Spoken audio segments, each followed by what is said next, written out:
तो बच्चों चलिए प्रश्न को देखते हैं। निर्धारित कीजिए कि क्या निम्नलिखित प्रकार से परिभाषित प्रत्येक संक्रिया स्टार से द्विआधारी संक्रिया प्राप्त होती है या नहीं। औचित्य के साथ स्पष्ट कीजिए।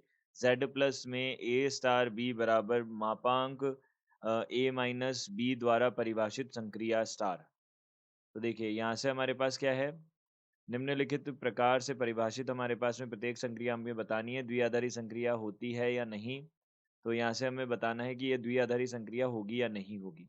तो देखिए यहाँ पे हमने सबसे पहले मुख्य अवधारणा लिखी। मुख्य अवधारणा के अनुसार हम यहाँ से क्या बोल सकते हैं, कोई भी अगर हमारे पास संक्रिया ए क्रॉस ए से किस में परिभाषित हो, ए में परिभाषित है, में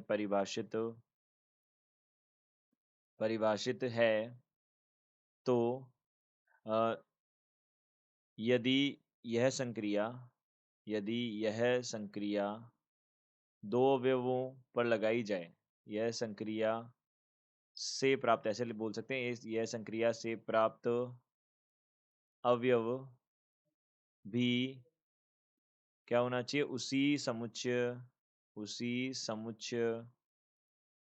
में होना चाहिए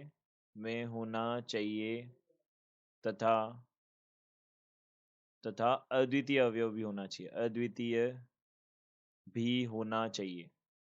तो देखिए होना चाहिए, यह हम बोल सकते हैं। देखिए किस प्रकार से यह कथन क्या बोलता है, इसको समझते हैं। देखिए सबसे पहले तो Z प्लस है, Z प्लस में हमारे पास में क्या है, ए स्टार बी है। यह किसके बराबर है, मापांक ए माइनस बी के बराबर है। तो समझिए पहले, ए और बी हम कोई भी अगर दो मान लेते हैं तो उनसे हमको क्या मिलना चाहिए, सबसे पहले तो अद्वितीय मान मिलना चाहिए। और दूसरी बात, वह जो मान है वह क्या आना चाहिए जिसमें फलन परिभाषित है, जिसमें यह संक्रिया परिभाषित है। तो Z प्लस में ही आना चाहिए ये।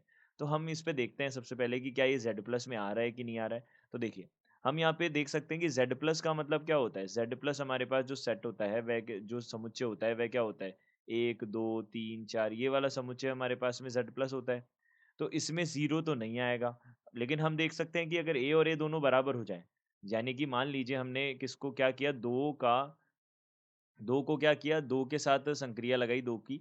तो यहाँ से हमने बोला 2 माइनस 2 कितना होगा, यहाँ पे देखिए मापांक 2 माइनस 2, यहाँ पे कितना हो जाएगा, यह 0 हो जाएगा, जो कि संबंधित नहीं होता Z प्लस में। तो हम बोल सकते हैं कि यह हमारे पास में समुच्चय का अवयव ही नहीं आ रहा। तो यह हम क्या बोल सकते हैं, यह द्विआधारी संक्रिया नहीं होगी। तो यह द्विआधारी संक्रिया नहीं होगी, यह द्विआधारी संक्रिया नहीं होगी, हम बोल सकते हैं यह बात। तो यहाँ से हम बोल सकते हैं दिए गए प्रश्न का उत्तर यह है। आशा करते हैं आपको समझ आया होगा। धन्यवाद।